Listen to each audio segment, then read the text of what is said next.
Hello, viewers. I'm Simon Preston, and this is Reggae Boys commentary. So, final score over from Curacao: Bonaire 0, Jamaica 6. This is the first time since June 2008 that Jamaica has scored 6 goals in a game in an international match. The last time came at the Trelawney Multipurpose Stadium, where Jamaica defeated Bahamas 6-0 in the 2010 FIFA World Cup qualifiers. On that occasion, Dion Burton scored a brace, Luton Shelton with a hat-trick on that day, and Tyrone Marshall with a goal. But on this occasion, where did the 6 goals come from? Well, Quay Burke, and then there was a brace for Ricardo Morris. That's 3, of course. Dane Kelly got his name on the score sheet as well, so that is 4. Owaden Gordon and Peter Lee Vassell, 6 goals for Jamaica. But you know exactly what I'm going to say, right? We won 6-0. It's 3 points in the bag, but it should have been 12. Jamaica hit the crossbar / post on 3 occasions in this game, and Bonaire had to rely on some brilliance from Richon France in goal, the 28-year-old who plays with Real Rincon locally in the Bonaire National Premier League. So he was quite busy on the day, France, for the Bonaire team, and it easily could have been Bonaire losing this game by 12 goals to 0. That's exactly how the scoreline, I think, should have been in this game. That's my downfall, because goal difference is very, very important in this competition. That's the reason why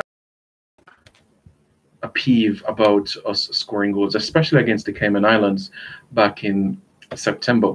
The issue, it's because that it is quite cutthroat in this region, where it's only the top 6 that will play in League A of the CONCACAF Nations League next season, while if you're outside of the top 6 and between 7th and 10th, yes, you'll get to the Gold Cup, but you're going to be in League B. A team like Jamaica, we deserve to be in League A, competing with the best of the best in the region. That is exactly what we should be doing. That is exactly what we need to be doing.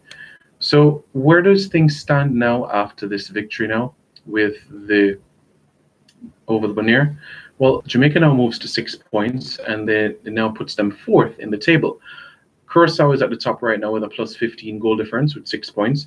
Cuba is second with plus 13, also with 6 points. St. Kitts and Nevis has a plus 11 with 6 points, and Jamaica is 4th with plus 10. The 4 goals were scored against Cayman, and the 6 this evening against Bonaire. That's 10. So Jamaica is a plus 10 with 6 points. So right now, Jamaica is in League A, but Jamaica has 2 more games to come, and they're going to be very, very difficult. Why? Jamaica is going to play one of the top B seeds, pot B seeds, and that is Suriname at home in November at the Montego Bay Sports Complex. And then Jamaica is going to head to Central American soil in March 2019, where they take on El Salvador. Yes, last 2 times that Jamaica has played El Salvador, in El Salvador, Jamaica has won. However, Jamaica's record as a whole is not so strong on Central American soil. But looking at the game itself, the first half was a bit subdued, where we lacked that final ball, and in addition to that, I feel that the pace was a bit slow, and it gave the Bonaire team time to get themselves back into defense, while in the second half we were a bit quicker and sharper, and that helped us to be more penetrative in the final third, and it paid dividends for us. As we saw in the opening 5 minutes of the second half, Jamaica got 2 goals, so that put us 4-0 up after 50 minutes. So 6-0 for me. I think it is far below par. I believe that we should have won. We should have had put 12 past them, hands down. And it is not about,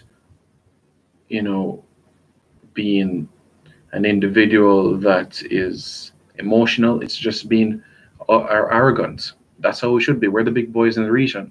We should be brushing aside these teams. There is no way why we shouldn't have this sort of view or opinion. So this is certainly the way that we should be thinking. My other disappointment on the night was that Darren Mattox didn't get on the score sheet. He didn't. He was replaced close to the 60th minute mark. He had 2 opportunities in the first half, didn't make use of him. I hope that he'll be able to bounce back in November against Suriname. Let's see what you guys are saying in the comments. O'Dane Bennett, who and who score? Well, a brace was scored by Ricardo Morris. Owain Gordon got on the score sheet as well. Peter Lee Vassell got on the score sheet. Dane Kelly and Corey Burke. Those were the goal scorers. Brandon Hudson. East was unlucky. Javon East, when he came on the park, lively presence. Should have had at least 1 goal on the night for certain. Julio 2 Foots missed the match, but congrats to the team. I expect more goals, but clean sheet is great to see. Absolutely. Ice King Morris is the best. Martez says, what was the result? Jamaica 6, Bonaire 0. Patrick Davidson, who scored for us. The goal scorers on the day are brace from Ricardo Morris. Owain Gordon scored 1. Peter Lee Vassell scored 1. Corey Burke scored 1. And also Dane Kelly scored 1. What happened to 6-0 for Jamaica? Yes, that's right, Martins. Asking who next we're going to play. We're going to play Suriname next in November in Jamaica at the Montego Bay Sports Complex. OJ 2002, Kelly missed a lot of chances. He too had his fair share of opportunities as well. His first chance where there was a cross played in by Owain Gordon, aka Turtle, I think that he should have struck it with his left foot, but he took a touch and that allowed Bonaire's defenders to get back into proceedings. So I think he just fired it one time and he could have had a brace on the night. Who else? Private Rob, you're 100% correct. What is next, Sean? Haylet says Jamaica the best to keep it up, boys. Keem G, I'm disappointed with the tactics. Long ball over the top with such a tiny pitch. St. Kitts scored 10 goals. We should have had at least 10. And why is he playing Watson? And stop playing as defensive midfielder. Mr. Special Edition. I love the result. I love the result in terms of a victory. Yes. Absolutely buzzing about that. But the margin of scoreline and the performance, those are 2 things that could be improved.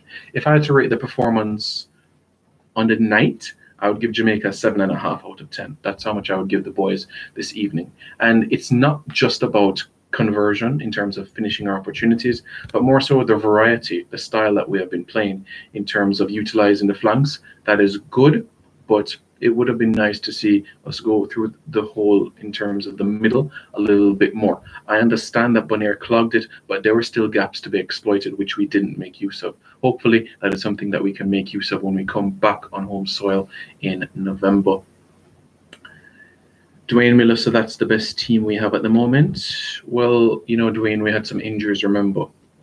If Adrian Mariappa was fit, he would certainly have been in the starting 11 this evening. Anil Dekers, yeah, but what channel did it keep on? It wasn't on television. CONCACAF had a stream online, and they had a stream online. That's basically what happened this evening.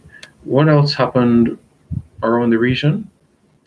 Well, there were a number of other results that happened quite around the region, but there is one thing to make note of, and that was Michael Hector.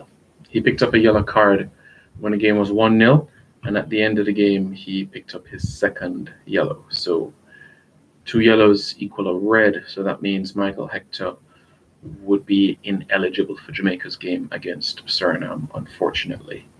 And just so you all are aware as well, the Reggae Girls, they're in action now, 7 o'clock Jamaica time, against the United States. So we hope and wish that they would do a very, very good performance. So we hope that we can be able to get some good results moving forward. Trayvon Anglin, how do you go about being a head coach in Jamaica? Okay. Well, we need a level 1 certificate from the JFF. That's where you have to go through first. They have, I think, 3 times a year, the JFF does coaching courses. So you can contact the Jamaica Football Federation to reach out for this. Dwayne Miller, we have better players to bring the results. Yes, we have better players out there. We have probably 60 players out there that could make an impact for Jamaica. But how do we mesh together? There's some quality talents out there in the Premier League, Championship, League One, even League Two. Yeah. Did you know that we have Jamaican footballers playing on every single continent of the globe except Antarctica? And nobody lives in Antarctica, so we have footballers playing in 6 continents of the globe. So there's options. It's just to choose which ones can fit in well, who are committed, and can make an impact for our team. So we need to be very, very mindful of that. That is something that's going to be something we have to hear. Cardomillo, what's happened to Ravel Morrison? His agent is trying to sort out a club for him. He wants Ravel to be at a club before he decks out for the black, green, and gold of Jamaica. Keem G says, leave Watson at home. You see, G, Watson, he still has something to add to Jamaica. Is he going to start every single game in the CONCACAF Nations League? Maybe not. But can he be part of a 23-man squad? Yes, because he adds a different sort of dimension to the team. If you ask any player around the dressing room, he is a vocal figure that makes everybody feel relaxed before a game. In addition to that, his contribution on the pitch in terms of versatility and tenacity, those are good areas. Although he may have lost a yard of pace over the last couple of years, I think he still has a role to play in this team. Is he going to start every game? No. Do I still have him in a 23-man squad? Yes, certainly, 100%. So we hope that that will be better. Who is managing Deshaun Brown's career? Guy has potential, but he's all over the place. Yeah, let's hope that Deshaun Brown can really get a full string together. Now back in the US, in the USL, I'm hoping that he'll be able to get a string of matches together and be able to press forward with his career. So, in case you're wondering, let me tell you about some of the other results in the region, okay?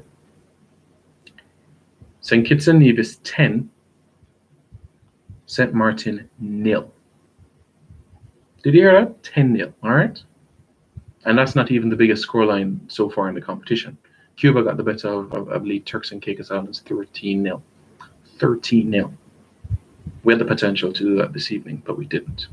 So it's just all about wins now. Confidence is key.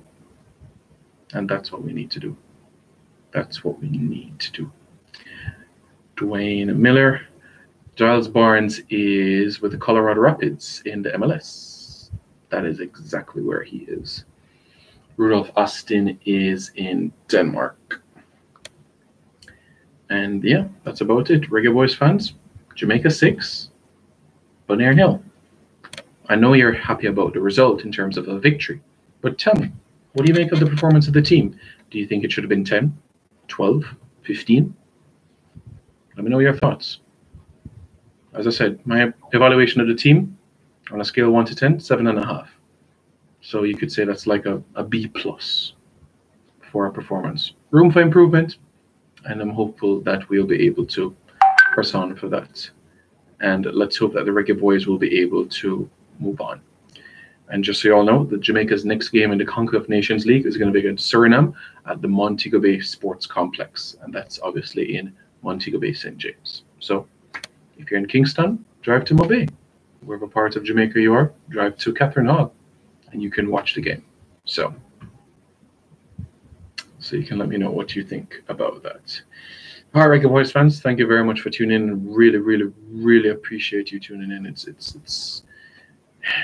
I appreciate it. Thanks again. Jamaica 6, Bonaire 0. Absolutely brilliant results.